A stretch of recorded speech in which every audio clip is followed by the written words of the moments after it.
Libya? I mean, why not? Because why not Greenland or? Well, because the domains had just opened up, and they were marketing themselves to a Western audience, and 2 letters. I got 2 letters that were available, and we read through all the terms and conditions on the site as they were at the time, which they have since changed them. And it didn't strike you that Muammar Gaddafi was going to be at least sort of nominally in control of that domain? Not at all. No, not the Libyan. It's postmodern thinking.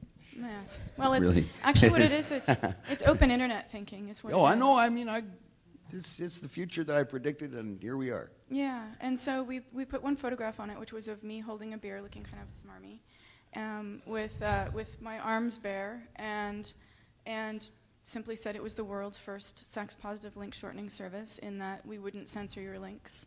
Of course, we took out anything that was illegal, anything that was spam, anything that was problematic, anything that would get reported. And we were very diligent. And they asked me to renew, so we renewed. And about a month after we renewed, they took the domain offline. And it took us a long time to get in touch with them, and smartly kept a paper trail asking, eventually why. Then when we could finally get to a human, they said, what you're doing is illegal and you know it. And we said, well, what are we doing?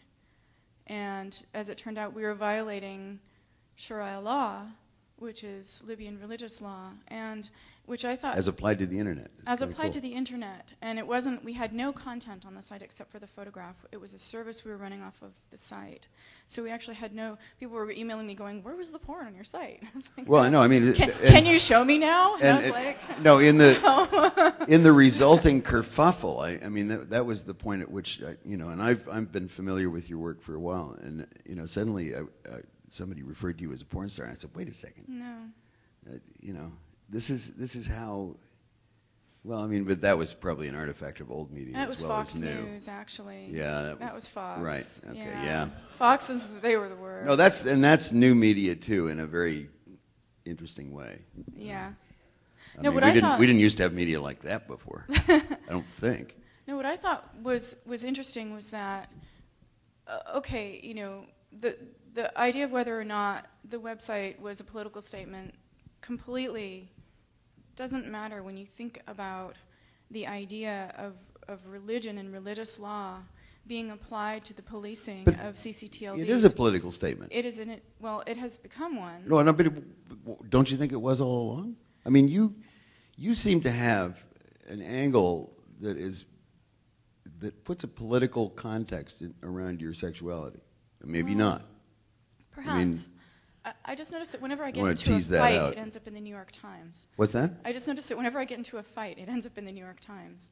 So maybe it's just that what I'm saying better than the New York Post. Yeah. You're getting in the right kind of fight. No, but what I think is interesting from an EFF angle is that when you have religious law and an open internet, suddenly you're in an enormous gray area. Well, that was the idea. I mean, and it will go on being gray.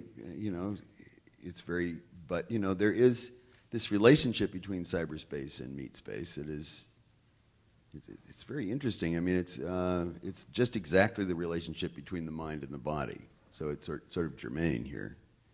I mean, that there is the mind in its abstraction, and that there is the body in its concreteness, or squishy concreteness. Yes. But the area between those two things is and always has been and always probably will be a very difficult zone to define. I think so. And that's going to be true on this planet as a mind, don't you think? Oh yes, absolutely. I think the controversy, though, that you were suggesting about my message is that it's a sex-positive message. And that it is... Who's not for sex? Oh, a lot of people. Excuse me, I guess there are people who are nervous about it, but I mean, I think basically everybody's pretty much for it. Well, you would think so, but there are a lot of people. A lot of people that don't. I mean, in the world. So. Yeah, but I mean, when you come from the approach that it's an inherently good thing, it's pretty upsetting to some people. Apparently. Yes. Especially if you proceed with registration.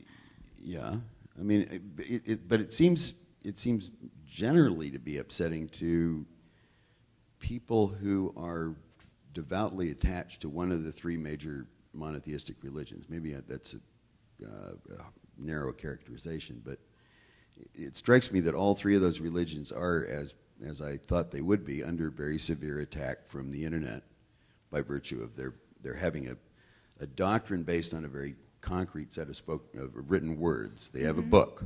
They all have a book, or a set of books. And now we are creating, books upon books upon books upon books of opinion and other countervailing argument and, very pantheistic model. And they're reacting in this way. And sexuality just happens to be one of the, you think it's just like one of the battlements that they have chosen with which to protect themselves against the general horde of horizontalism as opposed to verticalism. Right. No pun intended. Glad to find there is one there, and it certainly is.